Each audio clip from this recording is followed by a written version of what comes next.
Hello အားလုံးပဲမင်္ဂလာပါကျွန်တော် Arsenal အသင်းအနေနဲ့ကစားသမားအသစ်တွေပေါင်းထည့်ခြင်းအားဖြင့်ပေါ့နော်ယာတီအသစ်မှာ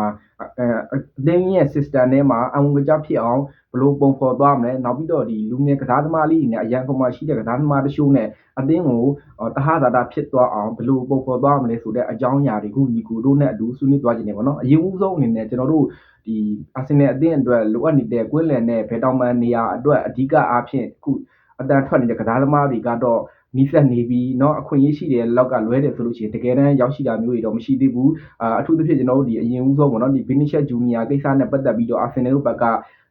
ထက်ဝင်စိတ်ဝင်စားနေတယ်ဆိုပြီးတော့သိရတယ်လို့ကစားသမားကိုလည်းအာတီတာအနေနဲ့ဆက်သွယ်မှုတွေရှိတယ်လို့တကယ်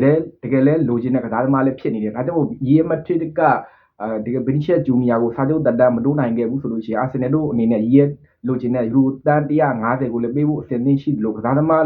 တောင်းဆိုထားတဲ့ဒီ signing bonus တွေသူ့ရဲ့ဒီလိုအပ်ချက်တွေကိုအကုန်လုံးဖြည့်ဆည်းပေးမယ်ဆိုပြီးတော့ဗန်နိုင်းပိုင်းကလည်းခွင့်ပြုပေးထားတာကိုကျွန်တော်တို့တွေ့ရတယ်အဲ့ဒါကဒုတိယအချက်အနေနဲ့ပဲကျွန်တော်တို့စဉ်းစားမယ်ဘင်းနီချက်ကိုမရဘူးလို့ကျွန်တော်တို့နောက်ထပ် plan B နဲ့တွေးထားဖို့တော့လိုအပ်တယ်ဒီဘင်းနီချက်နဲ့ရီယယ်မက်ဒရစ်တို့ဆိုတာကအချိန်မီစာချုပ်တက်တိုးသွားနိုင်တဲ့အနေအထားမှာရှိတယ်ဒါကြီးကိုကျွန်တော်တို့မှီညမ်းပြီးတော့ Arsenal အနေနဲ့ဒီကစားသမားမှာရပါလိမ့်မယ်လို့ကျွန်တော်တို့ပြိသက်တွေအပါဝင်တော့မျှော်လင့်ထားလို့မရအောင်เนาะအခုကကျွန်တော်တို့ကဒီမျှော်လင့်ချက်ကြီးကြီးမှနဲ့ဘီနီချက်လိုကစားသမားမျိုးစူပါစတာတယောက်ကိုငါတို့ Arsenal ရမလားဘာညာတကယ်လည်းမရဘူးရီယယ်မက်ဒရစ်နဲ့စာချုပ်တက်တိုးလိုက်ပြီဆိုလို့ရှိရင်နင်းထိုင်နေကျွန်တော်တို့ Arsenal ပြိသက်တွေကလူနေနေဒေါသဖြစ်ရလိမ့်မယ်ဗျာဒါကြောင့်မို့ကျွန်တော်ပြောချင်တာအရင်မျှော်လင့်မထားနဲ့ Arsenal အနေနဲ့ကြည့်မယ်ဆိုလို့ရှိရင်ဘီနီချက်ကိုလုံးဝမျှော်လင့်ထားမှာတော့မဟုတ်ဘူးဆိုတော့သိကြတယ်သူတို့မှတိတ်တိတ်ဆိတ်လှုပ်ရှားနေတဲ့တခြားတောင်မှကစားသမားတွေလည်းဒါရှိကောင်းရှိနိုင်တာပေါ့ဗျာနော်ဘီနီရှက်မရေလို့တော့ညှိုးနှင်းထားတာမျိုးတော့ကျွန်တော်တို့မဖြစ်စေချင်ဘူး90ရာခိုင်နှုန်းလောက်ပဲကျွန်တော်တို့တွေးထားတာကဒါစိတ်သက်သာရမယ်အပြောင်းအရွှေ့တစ်ခုလို့ကျွန်တော်တို့သတ်မှတ်လို့ရမှာဗျာနော်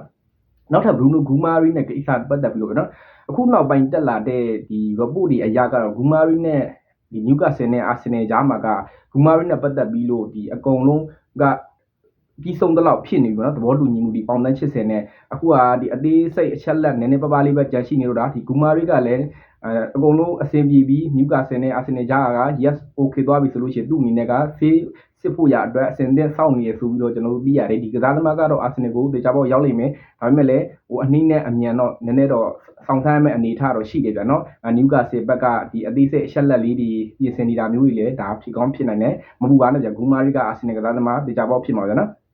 နောက်ထပ်ကျွန်တော်တို့အသင်းကိုလာမယ့်ရက်မှာဖြတ်တန်းမဲ့အနေအထားမှာကျွန်တော်တို့မျှော်လင့်နေကြတဲ့ Mike Lewis Kelly လေးတွေဒီ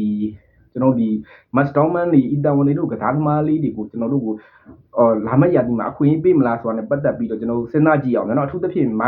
Mike Lewis Kelly နဲ့ Mastoman လို့ဒီကစားသမားလေးပေါ့နော်Itawan တွေကမသေးကြဘူးခုချိန်မှာရောင်းချမလားအငှားချမလားဆိုတော့မသေးကြဘူးနော် Skelly ကိုကျွန်တော်တို့ဒီ Arsenal ကပြီးခဲ့တဲ့ရာသီမှာကွင်းလေနေရာအတွက်ပေါ့နော်ဒီနောက်ရာသီမှာသူဝီမန်ဒီကအလုံးမဖြစ်တဲ့အချိန်မှာသူကအရဲဆိုပြီးတော့တုံးလိုက်တာနဲ့ဒီကလေးလေးကဟိုအောင်ငွေကြဖြစ်ပြီးတော့အသင်း right နဲ့အတူအကောင်းဆုံးတွဲဖက်ဆော့နေတာကိုကျွန်တော်တွေ့ရတယ်ဒီနှစ်မှာဂူမာရီကိုခေါ်လိုက်တဲ့အချိန်မှာသူ့အတွက်ကအခွင့်အရေးထပ်ပြီးတော့ရှိပါအောင်မလားဆိုကျွန်တော်မေးခုနဲ့ရှိလာပြန်ဘာလို့ဆိုလို့ရှိရင်ဒီကွင်းလယ်မှာကဂူမာရီရှိတယ်ပြီးတော့ဇူဘီမန်ဒီကလည်းရှိနေသေးတယ်ဒန်ဂန်ရိုက်ရေ3ယောက်နဲ့လဲပတ်နေတဲ့အချိန်မှာလိုအပ်မေရီနိုကနံပါတ်8ဦးနဲ့မှာဆော့နေတဲ့အတွက်ကြောင့်ဒီစကယ်လီလေးအတွက်ကနေရာရပါမလားဆိုကျွန်တော်မေးခုနဲ့ရှိရအဲ့မှာဘယ်တော့မှခံစစ်နေရအတွက်ကြည့်မယ်ဆိုလို့ရှိရင်လည်းဒီဟင်ကပီယယ်ရှိတယ်ဒီကလူစာလီဘတ်ပြန်ကောင်းလာပြီလို့ဟင်ကပီယယ်နဲ့ကာလာဖီယိုရီကဘယ်တော့မှအတွက်နေရာယူမှာဖြစ်တယ်လို့ညာဘက်မှာဆိုလို့ရှိရင်လည်းเนาะသူကလည်းညာဘက်တော့ဆော့တဲ့အနေထားမဟုတ်ပါဘူးဒီဘန်ဝိုက်တို့တင်ပါတော့အဆအတီးတီးရှိနေတဲ့အတွက်ကြောင့်မလို့စကယ်လီလေးအနေနဲ့ကသူ့ရဲ့နေရာအတွက်ကအာမခံချက်ရှိပါမလားဆိုတာကဒါဂိမ်းတိုင်းမိနစ်ကသူ့အတွက်လိုအပ်တယ်လို့ကျွန်တော်ကထင်တာဒီကလေးလေးကိုကျွန်တော်ကတော့ဟိုရောင်းတော့မရောင်းသေးချင်ဘူးခုအချိန်မှာသူစိတ်ဝင်စားတဲ့အသင်းက Man United လို့အသင်းနေနဲ့သတင်းထွက်နေတာမျိုးတော့ကျွန်တော်တွေ့ရတယ်သူ့ကိုလာမဲ့ရာဒီမှာအာတီတာအနေနဲ့ဘလူးတဟတတာဖြစ်အောင်အချိန်ကိုပေးပြီးတော့သုံးဆွဲမလဲဆိုတာကျွန်တော်တို့စိတ်ဝင်စားဖို့ကောင်းတယ်လို့နောက်ထပ်တစ်ယောက်အနေနဲ့ကျွန်တော်တို့ဒီ Mastoman လေးကလည်းအခုဒီလိုရတဲ့ပွဲမှာဆိုလေသူ့ရဲ့ရှေ့စွမ်းလေးအားရစရာတစ်ခုပြတ်တာပြီးတော့သူ့ရဲ့နေရာအတွက်ကလည်းမေကုန်းထုတ်စရာရှိလာပြန်ရောနော်ညာတော့မှသူကခုလောလောဆယ်စော့နေတယ်အဲ့ဘက်မှာစော့နေဘူကောဆာကနဲ့မာရိုကီတို့ရှိတယ်အဲ့ဒီနှစ်ယောက်ကိုကြော်ပြီးတော့အရန်ဖြစ်ကစားမယ်ဆိုလို့ရှိရင်တော့ပေးကြတဲ့ဂိမ်းတိုင်းကစော့ခြင်းကသိပြီးတော့ရမှာတော့မဟုတ်ဘူးဒါဆိုလို့ဒီ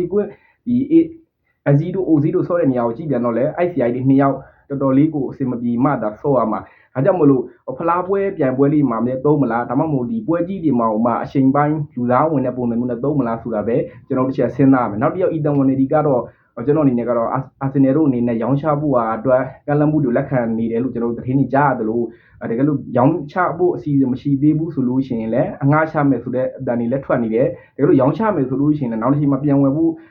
လို့ရနိုင်တဲ့ buyback option ကိုထည့်သွင်းထားတင်နေလို့တော့ကျွန်တော်ကတော့ယူဆပါတယ်နော်အသင်းကဒီနှစ်ရာသီမှာဖြတ်တတ်မယ်ဆိုလို့ရှိရင်အခုလောလောဆယ်ကအာဆင်နယ်အသင်းအနေနဲ့ဒီပြီးခဲ့တဲ့ချန်ပီယံဖြစ်ခဲ့တဲ့အသင်းကြီးမှာလုံးဝပြောင်းလဲသွားတာမျိုးမရှိဘူးကျွန်တော်တစ်ချက်စိုးရိမ်တာကဒီညာတောင်မှခံစစ်ပေါ့နော်ဘန်ဝိုင်းနဲ့တင်မဆော့တဲ့နေရာမှာနောက်ထပ်ကစားသမားအသစ်တယောက်လောက်ကိုကျွန်တော်အနေနဲ့ပေါင်းထည့်စေခြင်းတယ်။ဘာကြောင့်လဲဆိုတင်မကလည်း injury ကမကြာခဏဖြစ်လာတဲ့အနေအထားခုနောက်ပိုင်းမှာရှိနေလို့ဘန်ဝိုင်းကလည်းဒဏ်ရာကပြန်ကောင်းလာပြီးတဲ့နောက်မှာသူ့ရဲ့ခန်းစစ်လုံအားနှုန်းကရောကြပြီးတော့သူဘူကာဆာကာနဲ့တွဲဖက်ညီတာတော့မှန်တယ်ဒါပေမဲ့ခန်းစစ်လိုက်ပါမှုကဘန်ဝိုင်းကပြီးစတာအားနေနေတင်မသာတကယ်ဖူးလိဖြစ်မဖြစ်ဘူးဆိုလို့ရှိရင်အဲ့နေရာလည်းပြဿနာဖြစ်သွားနိုင်တယ်နော်ဒါကြောင့်မို့အဲ့ဒီနေရာတစ်ခုလည်းအာဆင်နယ်တို့အနေနဲ့ဒီဆက်လက်ရှာဖွေစီခြင်းနဲ့အထောက်တိုက်ဖြစ်နေနေကတော့ဂျူလီယာအေဗာတက်ကိုရသည်ဖြစ်သည်မရသည်ဖြစ်သည်အဲ့ညာကရှော့မရှိဘူးဘာလို့ဆိုလို့ကိုင်ဟာဘတ်ပီတာရိုကနဲ့လိုအပ်မိန်နိုကပါ